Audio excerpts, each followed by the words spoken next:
Good evening, everyone, and welcome to the Brian Crombie Radio Hour on Saga 960. So I noticed on LinkedIn the announcement of a really interesting book. So I reached out to one of the authors because I wanted to hear all about it. And I want to introduce you tonight to Eric Protzer. He is a research fellow at Harvard University's Growth Lab, and he's the co-author of a new book called Reclaiming Populism: How Economic Fairness Can Win Back Disenchanted Voters. Fantastic. The book is called Reclaiming Populism: How Economic Fairness Can Win Back Disenchanted Voters. Eric Protzer, welcome to our show. How are you, sir? I'm very well. Thank you so much for having me here today, Brian. Thank you. And you are a research fellow at Harvard University's Growth Lab. Tell us, what does a research fellow do, and what is Harvard University's Growth Lab? Yeah, absolutely. So the Growth Lab is a sort of like a think tank that's housed at Harvard University's John F. Kennedy School of Government. And we work with different governments around the world to conduct research on constraints to economic growth and more inclusive growth, things like that. So my role at Harvard is to do a mix of policy research and also academic research to further those ends. And it's also sort of part of what got me into the book, because we think a lot at the Growth Lab and at Harvard about economic growth, like GDP growth on the whole. But increasingly it's been apparent to many commentators around the world that just growing the size of the economic pie doesn't necessarily translate to a fair economy for everybody. And so part of what this book does is it tries to think a little more carefully about, if you're looking beyond GDP, beyond income inequality, what is really driving a sense of economic injustice around the world and contributing to populism. So you've got an interesting background before we get into the book. You were a BA in economics at the University of British Columbia. Did you actually grow up in BC? I did, yeah. So I'm originally from Lanceville on Vancouver Island, population 3,000. I did my high school in Victoria, BC, and then undergrad at UBC, where I studied, like you said, economics and also mechanical engineering. Then did a master's degree in technology policy at MIT, and then went down the street, down Massachusetts Avenue, to work at Harvard. And in between, you worked as a business analyst and software developer with a firm in Victoria called LimeSpot.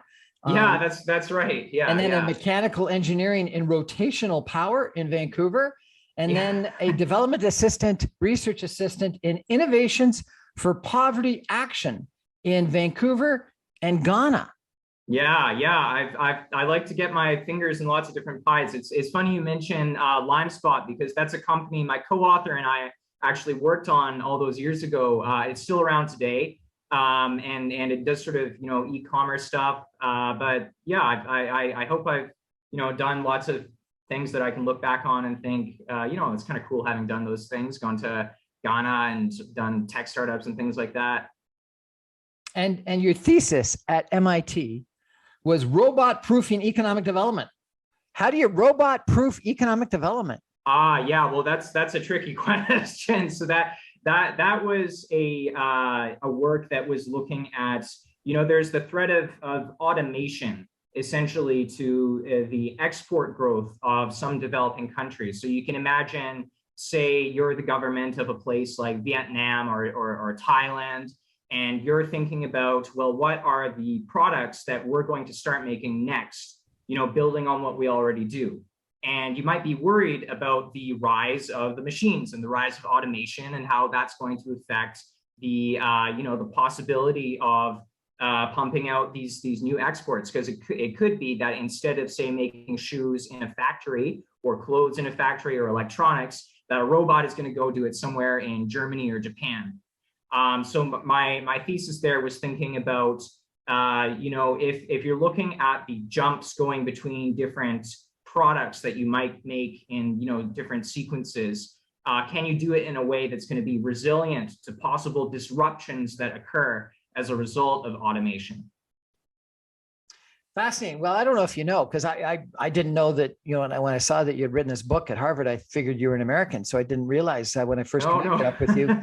that you were from British Columbia. And so that was kind of fun. So I don't know if you know, even though I'm a Canadian and this radio broadcast is coming from Mississauga, I went to Harvard. And I did a mini thesis, not a full thesis, but a mini thesis when I did my MBA that was between both the Kennedy School as well as Harvard Business School. And I had a thesis advisor from the Kennedy School that was working at the Kennedy School on a few-year assignment, who was a former premier of British Columbia. Interesting. Oh my gosh! Wow, that's such a small world. Hey, what was the thesis on, and which? So my thesis was about free trade, because I'm a little bit older than you, and I did it in 1988, and the topic was free trade between Canada and the United States, which was the topic of the federal election at the time. I had the privilege of reading numerous volumes of the Macdonald-Royal Commission, interviewing a lot of different people, and I, you know, to your comment about resilience to change. I advised in my thesis that free trade was unquestionably the right strategy, but that we had to have a guaranteed annual income and transitional adjustment assistance, because there would be a lot of losers. No one listened to that half until this past year, when we've effectively had a guaranteed annual income in Canada because of some of the government income stability programs that put in place because of COVID. But it's interesting, because what ended up happening, and you may not know this, but the Canadian dollar went from above par to 63 cents. Right after the implementation of the Canada-US Free Trade Agreement. And some commentators believe that if we didn't have that dramatic reduction in the Canadian dollar, Canada would have had real challenges in adjusting to free trade. And, you know, it was effectively prices took a 30% price adjustment. And so therefore Canadian labor, Canadian products became a lot cheaper in US dollar terms.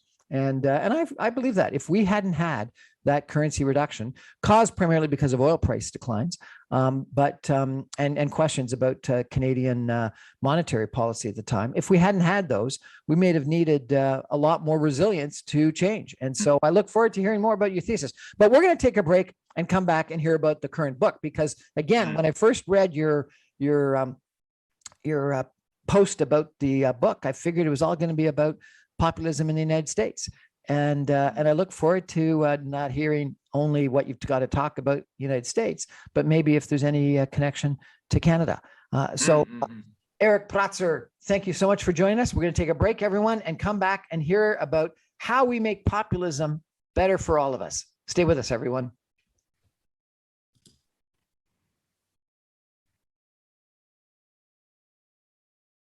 Welcome back to the Brian Crombie Radio Hour on Saga 960. We're chatting tonight with Eric Protzer. He's a research fellow at Harvard University's Growth Lab, and he's the co-author of a new book called Reclaiming Populism: How Economic Fairness Can Win Back Disenchanted Voters. Eric, what is populism, and what is reclaiming populism all about? Fantastic. So populism, you know, you might have heard about populism when people talk about things like Trump and Brexit, maybe even the Gilets jaunes in France, or some of the things like the Five-Star Movement in Italy. Generally speaking, populism is a collection of political forces that are anti-elite, for one. You know, they're worried about these purportedly corrupt elites that are going to rig the system. That's why you hear people like, you know, Trump talking about forgotten people and the out-of-touch elites and whatnot. And also populism is characterized by anti-pluralism, or the sense that, you know, there's a one true people and only they have legitimate political authority, and the opponents, you know, it's just lock them up. So that's what, you know, populism conventionally is when you think of things like, you know, Trump or the Gilets jaunes, Marine Le Pen, Brexit, things like that. But, you know, there's also a typical negative spin when we think of populism. We think of these, you know, illiberal politicians, these illiberal actors who are just trying to mess with the system. But the entire point of the book Reclaiming Populism that my co-author and I have written is that, you know, whatever those results are from the politicians, the voters behind populism have very real concerns about economic unfairness. And it's vital for the health of liberal democracy around the world to take those concerns seriously and to reclaim the populist vote for the political mainstream, so that we're not, just dismissing their concerns, we're actually empathizing with them, because otherwise it won't go away and it'll only get worse. Your book title is Economic Fairness Can Win Back Disenchanted Voters. Mm-hmm. What is economic fairness? And is economic fairness the same as equality, economic equality? Fantastic question, Brian. So in a word, no, economic fairness is not the same as economic inequality. Economic fairness it's more about the sense of being unfairly held back from success because opportunity is not equal and reward is not according to contribution. One measure that we use a lot in the book and that we contrast with things like income and wealth inequality, which we feel more succinctly captures economic unfairness, is low social mobility. And you can think of low social mobility as a situation, an unfair situation, where in a country or a region, each individual's economic success basically depends on their family origins. It basically depends on how wealthy your parents were to a very large extent. And in that kind of situation, people feel that they can't get ahead on their own merits and they become frustrated with a rigged system. But importantly, it's not that people simply begrudge success. And in fact, what we find in the data analysis behind the book is that income and wealth inequality totally fail to predict populism around the world. But low social mobility, in contrast, is a very good predictor of populism. That's interesting. I'm not sure if you've read Robert Putnam, but he wrote a book about inequality in educational opportunities and commented about how and he as you may know was the gentleman that started this whole social capital movement and wrote the book Bowling Alone in America, but he was commenting about how people of different educational classes, like they gone to MIT or Harvard, will only marry people and or associate with people of a similar educational capability. And he says we're creating new classes based on education, where people that have got a master's only marry or associate people that got masters, people that got a bachelor's only with a bachelor's, people that are high school are with a high school diploma, people that are dropouts end up with dropouts, both from a marriage standpoint as well as an association standpoint. Is that lack of social mobility? That's part of it. That's part of it for sure. I mean, you see that in the US a lot where, like you say, there's sort of this assortive marriage where people will tend to, marry people like them, and then they go on to have their kids who, because they come from that background, can then actually afford an education in the US. Whereas if you don't come from that background, you're probably not going to be able to afford it.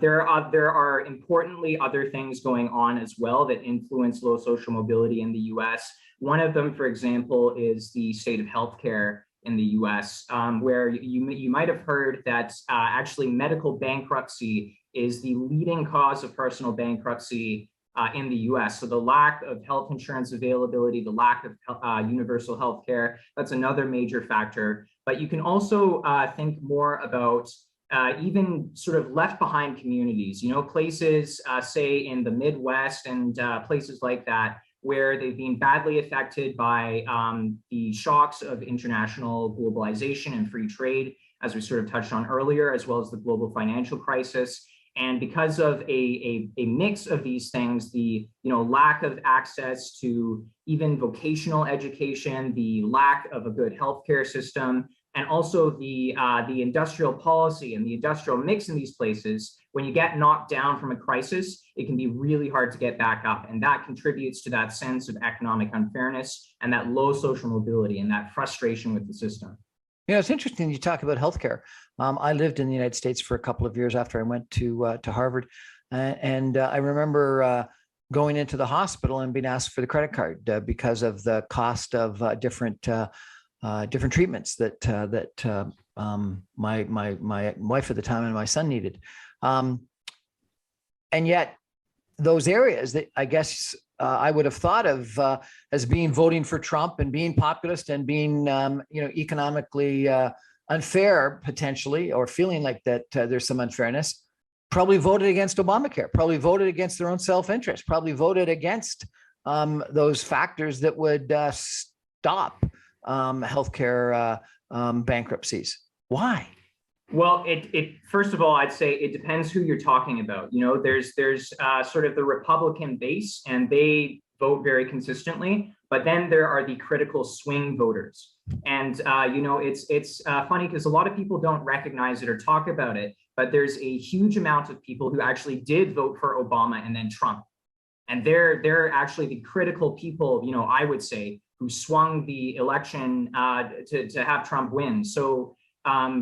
You know, one of the ways in which the U.S. Democrats have responded to this whole thing, for instance, in the 2018 midterm election, was specifically by piling on the healthcare issue, because it does poll well, especially among swing voters, not necessarily among the Republican base. You have a good point there, but especially among those swing voters who, you know, they might have supported Obama previously, they might have supported the Democrat sort of you know, pro-working class credentials in the past, but at a certain point, they felt left behind, they felt fed up, and they saw this guy who was promising them, you know, a return to the past and a way forward of undoing purportedly all the injustices they had suffered. Tell me about the connection between economic fairness and Donald Trump and Brexit. You know, we've heard about that London voted to stay in the EU, and it was sort of the industrial heartland. And a lot of people that used to be Labour in the northeast of England, that ended up voting for Brexit and populist Boris Johnson. Tell me about that. Yeah, it's absolutely that a very similar phenomenon happened in the UK. You know, it's like you said, you have this long history of people who are often in these industrial heartlands. They might have been attracted to a left of center pro-labor movement in the past, but you know, ultimately they felt threatened not by inequality, but economic unfairness. The fact that they couldn't get ahead on their own merits. You know, there weren't the job opportunities, there weren't the ways to advance. In the case of the UK, of course, part of it is that the state of infrastructure in a lot of these regions is quite poor, and as a consequence, it's hard to get around. Businesses don't always see a reason to invest, and so people just felt like they couldn't get on, and that's the consistent signal we get from the data, is that in places with low social mobility, where you really don't have a good life chance unless you come from a wealthy family, that's the consistent signal of voting for populists. Well, why is that different than income inequality? Because if the incomes were less unequal and inequality was far less, there'd be more social mobility. Why the different? Well, why the different metric, and why is the one metric, social mobility, more impactful than income inequality? That's one of the most important questions that gets to the really to the heart of the book. It's that an essential ingredient. In the latter part of the book, we talk about the policy inputs to economic fairness, and an essential ingredient is having a competitive economy with fair, unequal outcomes. You can't have social mobility if you just equalize outcomes, and you can see evidence of that in places like, for example, France, which performs quite aggressive taxation redistribution by high-income country standards. It has quite low income inequality, and yet at the same time, that hasn't given it good social mobility. Its social mobility is quite bad. So in fact, it's not that people begrudge success. It's that people just, they want to be able to succeed themselves. They don't want to cut down the rich. They aspire to that for themselves and for their children. And in fact, you can't have high social mobility without a competitive private sector that creates fair, unequal outcomes. In Canada, we think that we've got a system that actually creates more social mobility because we've got universal healthcare, universal education, and we give people a better start, but then it's up to them. What do you think of comparing Canada from a social mobility standpoint to the United States from a lack of social mobility standpoint? Canada does way, way better than the United States on social mobility. This is something that's not often even recognized or discussed in a lot of the public forums surrounding this, but actually the US has quite low social mobility, whereas Canada is some of the highest in the world. And it's sort of for exactly the reasons that you just listed out. You don't have to worry about being bankrupted by medical costs. You can probably afford an education, whether it's vocational or whether it's a university education. You're going to be able to access some sort of decent, transportation to get around, hopefully, in order to get to a job interview, get to the city you need to get to, things like that. And then once you've had those opportunities to become productive and connect with the market, from there, the market's competitive, and you can go ahead and you can compete for a job. You can compete to start a business, and you can get in what you get out what you put in. If you work hard and you have good ideas from that point onward, chances are you can get by in Canada. And those are all critical reasons why we have such high social mobility in the country. But at the same time, we've had our own times where people thought that we had populism. Former Mayor Rob Ford, now deceased, but people thought was very populist.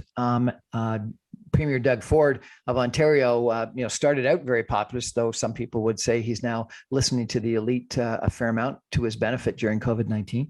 And then Maxime Bernier with the PCP party in the last election certainly has been a populist. Yeah. What do you think? Is there a possibility of populism escalating in Canada? That's a really that's an interesting point. I actually I wrote an article in Foreign Policy a few years ago about Maxime Bernier specifically and his trajectory in Canada. The way that we see it, my co-author and I, is that because Canada has a fair economy with high social mobility, it has a firewall against populism.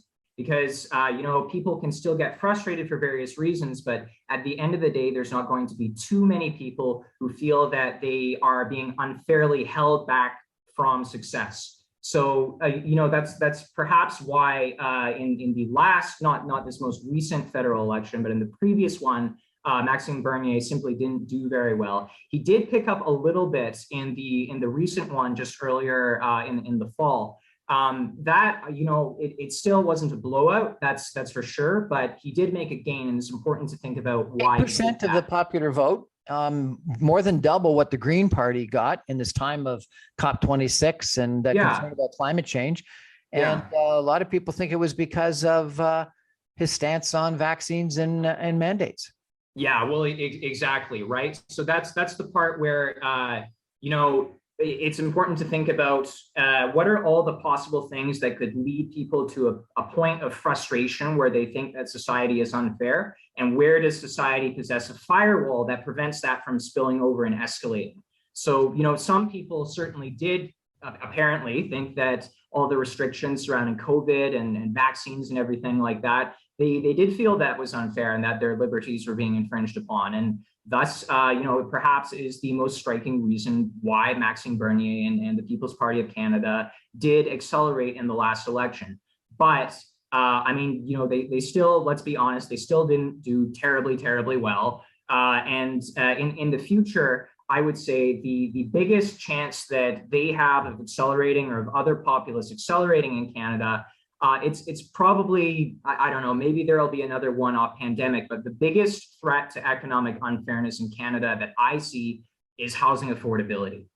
Because you have an entire generation of young people now who are struggling to afford family housing, who, not only see that as a great expense, but see it as something that's potentially a barrier to where they can even live, a barrier to where they can compete for jobs. And that directly influences a person's, ability not just to get housing, but to pursue their livelihood.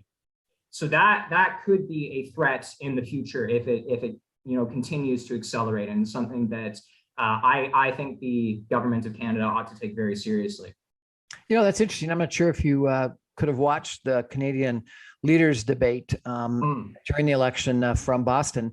Or Cambridge, I guess, is where you are, not Boston. Yeah. And apologize about that. And don't worry. The leader of the NDP, Jagmeet Singh, was actually asked this question in regards to housing, and he actually gave a very honest answer in that he said, it's a problem because while there's a housing affordability issue for a lot of young people that can't afford homes, just the way you've described, Eric.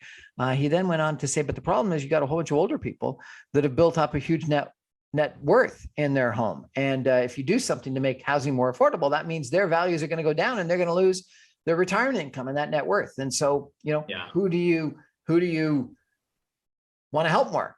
Yeah, no, and you're right. I mean, it is an incredibly thorny question. And once again, I would say it comes back to the principle of what's fair.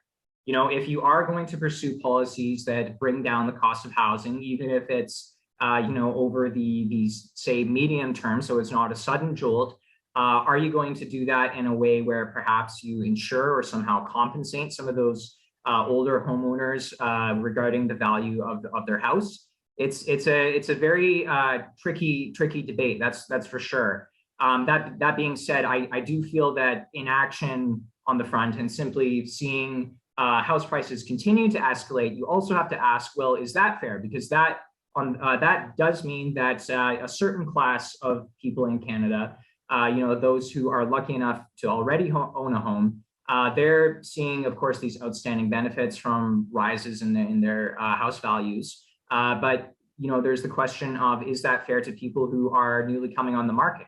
So evidently, some sort of balance has got to be struck. It's not fair. The problem is, though, that people over the age of 60, 80% of them vote. People the underage of 20 or 30, 20% of them vote. So your voter pool is far richer in the richer older people. And then particularly in municipal politics, the people that own the homes are the people that already live there. They're going to vote for you. The people that don't own homes yet don't live there yet, so they can't vote at all. Yeah. So you're voting for the older people that vote and that live in your current area, and the people that lose out are the younger people that don't tend to vote and can't afford a home, so they don't actually live there yet. They live back in their parents' basements somewhere else. Yeah, no, that's a fair point. But the thing I would say in response to that is that, of course, those younger people are going to get older and then they're going to start voting more. And that's when you might have a problem. This is why, I don't see it as there being an immediate, threat of populism in Canada because of the economic unfairness from housing. But if things continue to escalate, there will be, increasingly a greater share of the population that does feel frustrated in that way. And it could lead to populism. We're chatting tonight with Eric Protzer. He is a co-author of a new book called Reclaiming Populism: How Economic Fairness Can Win Back Disenchanted Voters. We're going to take a break for some messages and come back more with Eric in just a minute. Stay with us.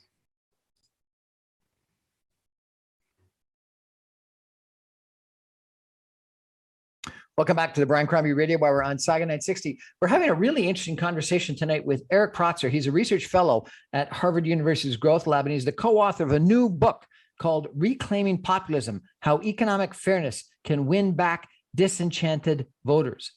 I just find this really fascinating, Eric. I really appreciate, number one, the conversation, and I look forward to reading the book. We've talked about Donald Trump and his success, and we've also talked about Brexit. And, I think that the current prime minister in England, in the UK, is also a populist. And I got to tell you, I really liked Hillary Clinton, and I liked a lot of the policies that she stood for. And I frankly liked Jeremy Corbyn in the UK, the Labour leader. Both of them did terrible against populists. Yeah. Why? Well, okay. I mean, the one overarching reason is because they didn't sufficiently speak to the problem of economic unfairness. You had huge swaths of the country, both in the UK and the US, feeling like they can't get ahead on their own merits. They're being held back from success. And the way that these politicians responded was not by focusing on that problem. They focused on entirely different things. In the US, Hillary Clinton, she had some good policies, in some respects, but I have to say, in other respects, her attitudes really weren't compatible with a message of being on the same side as these struggling voters. I mean, there was the famous deplorables comment that I think seriously contributed to her defeat, because it signaled that she wasn't taking these people seriously. She, was trying to defeat populism and not, as the book argues, reclaim populism. it meant she just disrespected these voters instead of being on their side. In the case of Jeremy Corbyn, the problem with his campaign, well, he sort of mishandled the Brexit question. He wasn't very clear on what he was actually going to do. But and potentially an even more serious problem was that he was very strongly in favor of aggressive redistribution.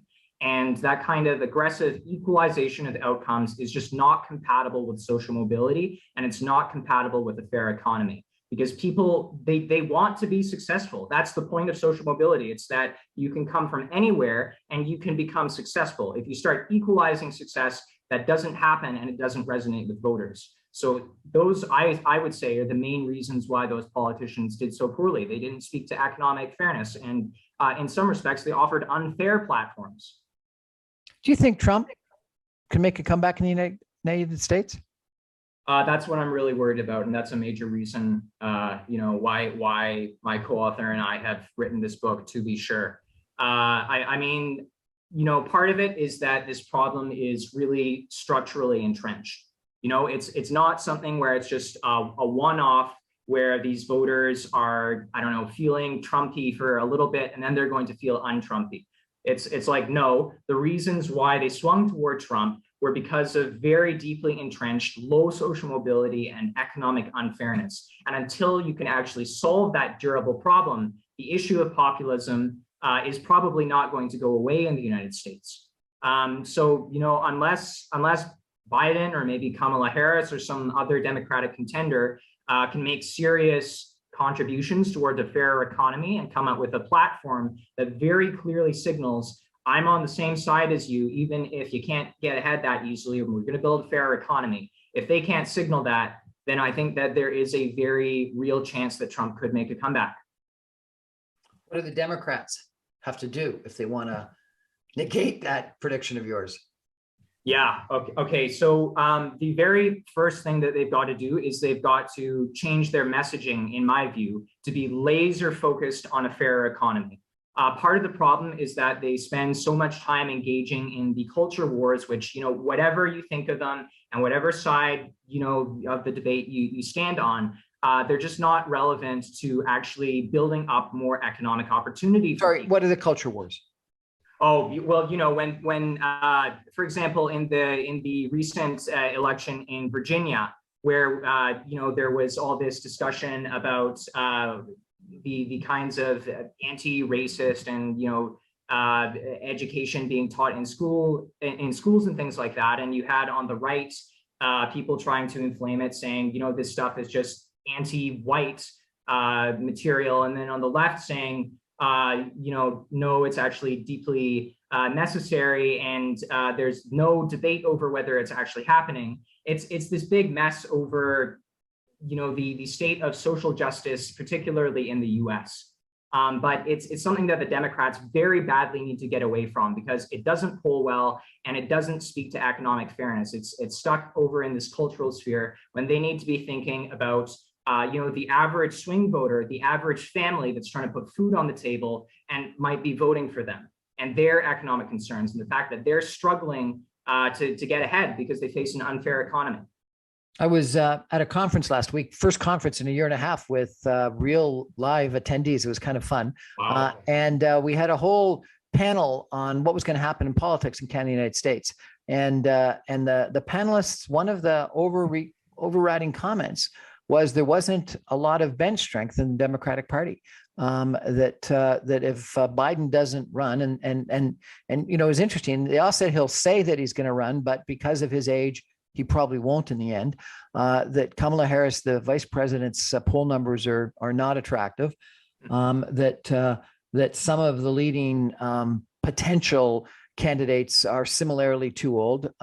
Elizabeth Warren and Bernie Sanders, and they didn't know who would run it. And one of the persons said, a year ago, I would have said Governor Andrew Cuomo would have been a leading light. And that light is obviously dimmed fairly dramatically. Is there someone that can lead the Democratic Party in 4 years or 3.5? I'm quite worried about that, to be honest. I mean, there are names that people talk about. People talk about like maybe Pete Buttigieg is going to come in and save the day, or maybe even some Democratic former governors that have run in more Republican states before. But it's clearly an area of concern, and I don't see a clear contender, to be honest. I do share that concern. I think that there's a lack of a bench team, as you say. Biden is getting old, and there's a question of, is he going to run, and who's going to be able to step up if not? And it's something that I think the Democrats need to do a lot of soul searching about. It's interesting that you said Canada has high social mobility, but the US and France have low social mobility. That's but when right. I think about France, it's very redistributive. Yes. The United States has got some of the lowest redistribution in the G7. Yeah. How does France and the United States have low social mobility, and Canada high social mobility? How do I, when France and the US are so different in their economic policies, how do I fit that all together?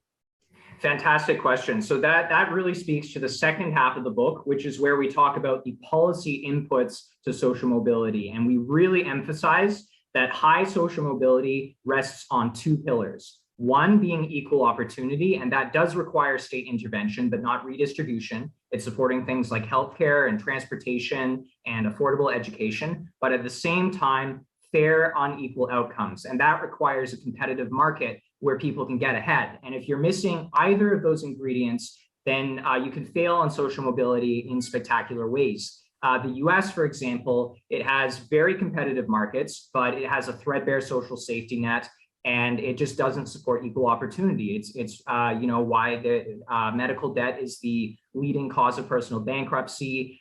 Student debt is some of the highest in the world. It's really hard even to afford vocational training. On the flip side, in France, they have world-class public services, but the rates of taxation and social security contribution and labor over-regulation are so high that it's very difficult to get ahead. For example, The Economist ran a piece a couple of years ago noting that a barber in Paris they interviewed, he had to do 200 haircuts a month just to pay what he owed the state. And only then did he start getting any take-home pay. And you can think about how, even if you can afford an education, even if you can get on public transportation, not worry about medical debt, if you're not able to actually bring in, revenues, either from your salary or from a business you've started, social mobility becomes very difficult, especially if you're starting from a place where, you don't have high-end social connections. You're maybe not even in Paris. It can be very, very difficult to actually make a living. Okay, so let's talk about how you create this social mobility. What are the policy recommendations that you have? What you're saying is you don't want redistribution. So well, not aggressive very high tax rates, very high tax rates, and guaranteed annual income or redistribution are not your policy prediction. What is? Yeah.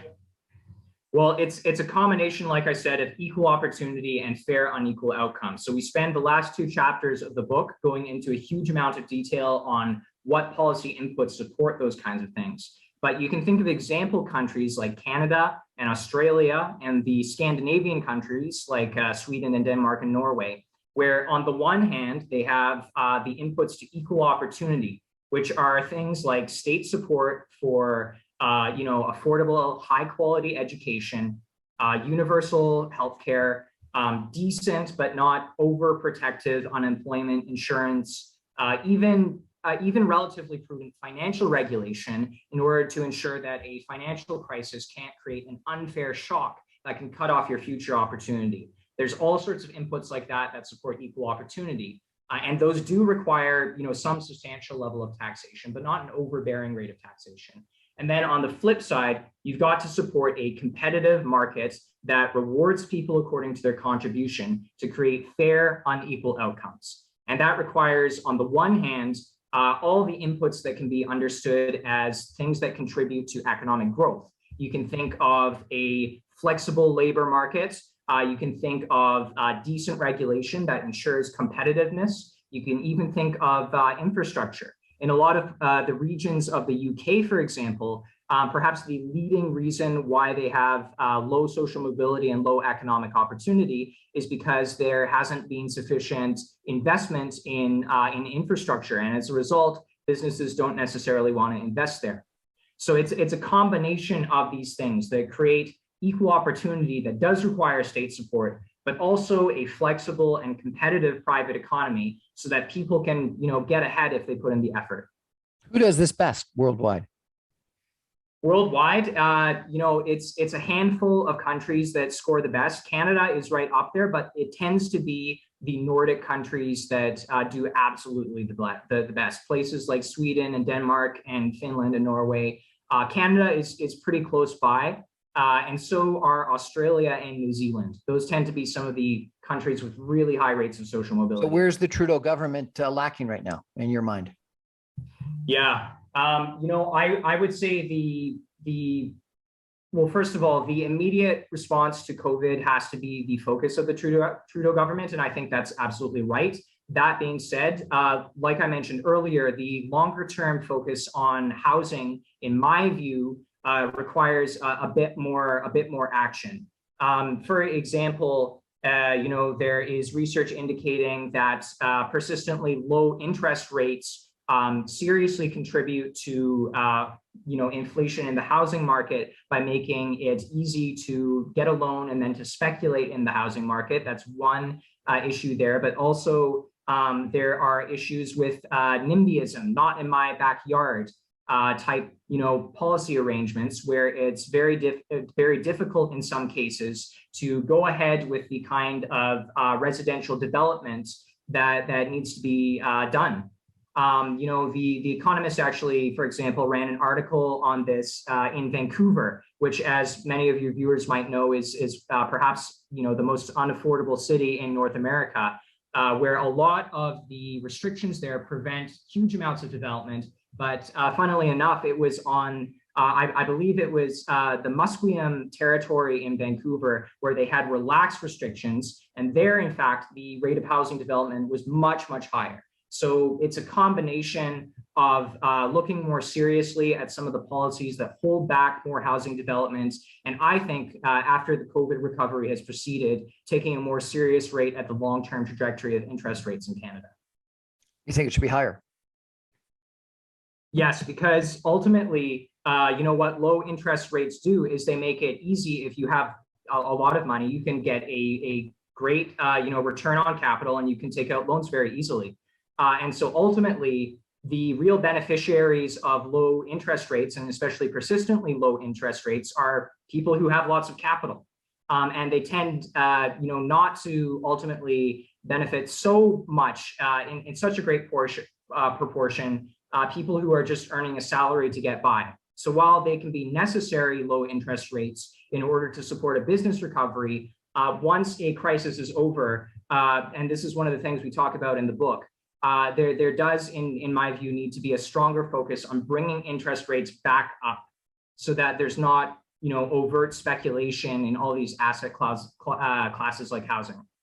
We're chatting tonight with Eric Protzer. He's a research fellow at Harvard University's Growth Lab, and he's a co-author of a book that I've had a fascinating time learning a little about tonight, called Reclaiming Populism: How Economic Fairness Can Win Back Disenchanted Voters. We're going to take a break for some final messages and come back with some concluding comments in just a minute. Stay with us, everybody.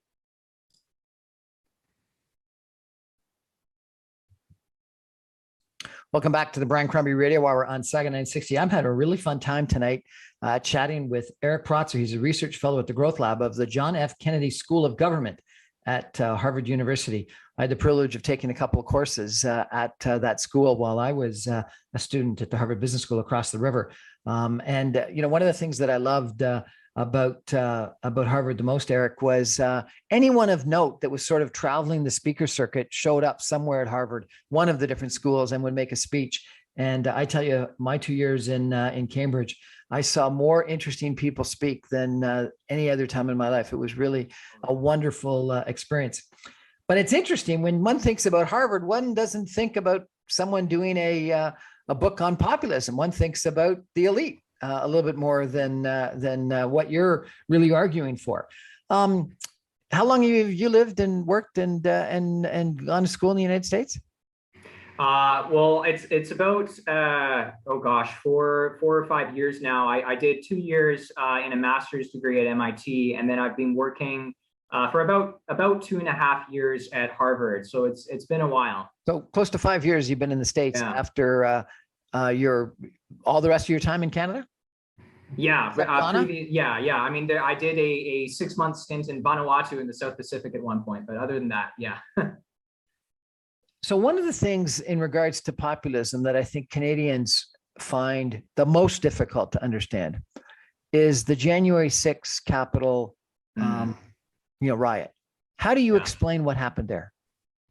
Yeah, absolutely. So, I mean, that's really the most dangerous edge of a liberal right-wing populism, and that's the thing that everybody should be worried about, because that's not, some swing voter in the Midwest who is concerned purely about their economic fairness. It's things like the QAnon shaman and everything like that, where you do have this buy-in to crazy conspiracy theories. And the tragic thing is that they have growing adherents in the United States and other places. And it really underlines, I think, the importance of trying to address the root causes of populism, because if we don't take it more seriously and we don't address the bulk of voters who might or might not be inclined to these sorts of fringe theories, and a small share of them even political violence, if we don't address the substantial economic concerns that lead people to think the system is rigged, then that kind of thing, like the January 6 riots, has the potential to escalate in the future. Aren't populist voters just anti-immigrant, anti-education, anti-changes in the world? In fact, frankly, racist people? Well, that's one of the major issues that we try to, or the major perceptions that we try to combat in the book, is that the populist electorate is not uniformly just racist, stupid, and deplorable. There certainly is a fringe of people who believe in these crazy conspiracy theories, and there is a fringe that is terribly racist and bigoted. But it's really important to overcome the misperception that even represents, I would say, the majority or most people who, fall into that category. One of the things we show in the book, for example, is that immigration levels don't actually correlate with very well at all with the vote swing toward populism. Another academic showed that the average voter for Trump was actually less racist than the average voter for Mitt Romney. And moreover, fundamentally, these voters are motivated, as we show in the book, with all the statistical analysis, by low social mobility and economic unfairness. And unless that structural issue is addressed, then we're going to see more spillover into these crazy events like the January 6 riots that have the potential to, very much threaten liberal democracy. You talk about how the mainstream political parties have to regain these disenchanted voters, these populist voters, and appeal to them. Erin O'Toole, the leader of the Conservative Party in Canada, tried to move the Conservative Party to the center, which I think would be more consistent with some of the things that you're arguing, away from the sort of the laissez-faire, economic you win, you lose kind of strategies of the right wing of the Conservative Party in Canada. The NDP and even the Green was really much more into this redistribution scenario that you talk about also from a France or other standpoint. If you were advising the Conservative Party, whether it be Erin O'Toole or frankly someone new, if that happens, what would you tell them to do? Well, the first thing I would note is that the political situation, as fascinating as our discussion of the US and the UK is, it is quite different in Canada, because we do have greater economic unfairness, greater social mobility. And in the case of Canada, if I were advising the Conservative Party, I would say that the move to center is probably the right thing to do. Because a lot of people in Canada might take the Conservatives more seriously if they could get away from the perception that there's, say, an anti-abortion party, perhaps even in some respects, on the edges, a little bit anti-immigrant, things like that. It's that there's this need to shed some of the perception of the social issues that are a turnoff to most Canadians. So I think that the move to center was the right thing to do. I think that it just probably, honestly, is going to take more time in order for that to really be taken seriously. The Conservative Party, I would say, still is perceived as a bit of an, say, anti-abortion party, for example, and it would probably take a few more election cycles of consistently more centrist standpoints for voters to start taking them seriously as a party of, say, competitive outcomes, but not being too far to the right on social issues.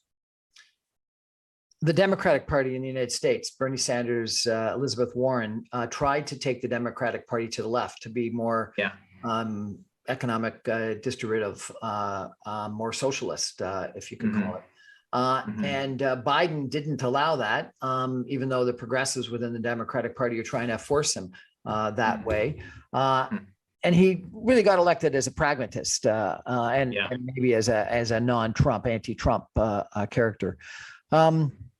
If you were advising the Democratic Party, and let me state, I think that Bill Clinton, I'm not sure if you've studied him at all, and I think it was something called the Democratic Leadership Council or whatever, that was a group of Democrats that thought that the Democratic Party at the time had become too left-wing and too redistributive.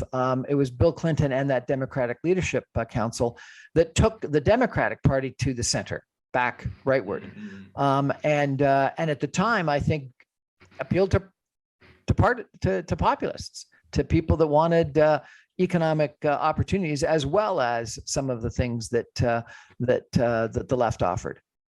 What do you think the Democrats need to do with the likes of the congressperson from New York? That what's it? What's her? She's got three. AOC, Alexandria Ocasio-Cortez. Yes. Elizabeth Warren, Bernie Sanders, etc. Yeah, well, okay, it's really interesting because they have a mix of policies on offer, some of which are actually very popular and some of which are wildly unpopular. And I think that one of the lenses from the book that really helps to clarify what needs to happen is the idea of fairness, and in particular distinguishing between state intervention to create equal opportunity and state intervention to equalize outcomes. So things like reasonable healthcare reform to ensure greater access to healthcare, and eventually maybe even one day some form of universal healthcare in the United States. That is not a crazy idea. That's there's a reason healthcare reform polls so well in the US, and it's because the barrier of the cost of healthcare can inhibit economic opportunity. It's so severe. But at the same time, you have that mixed in with these much further left positions that are not about equal opportunity. They're about equalizing outcomes. Things like, banning billionaires. You might have seen, for example, in Bernie Sanders' platform and Elizabeth Warren's platform, that they want all of these billionaire taxes with the express goal of, basically eliminating billionaires in the United States as quickly as possible.